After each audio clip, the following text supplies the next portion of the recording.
How do successful B2C businesses manage product variants to keep the customers happy? If you are a B2C OEM SME, you've likely encountered customers wanting more product variants, personalization, or special features. Failing to meet these demands can stunt your growth and open the door for competitors. The good news?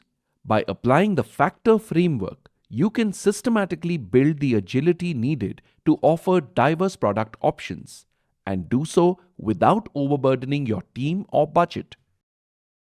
These are the F.A.C.T.O.R framework steps: focus, align, collaborate, test, optimize, refine.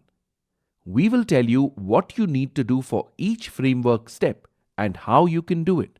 We will also propose an innovative idea and provide a quick example to illustrate the solution. Wait, are you sure you are exploring the right framework? Instead of guessing, answer a few quick questions at how frame works to find the one that fits your problem.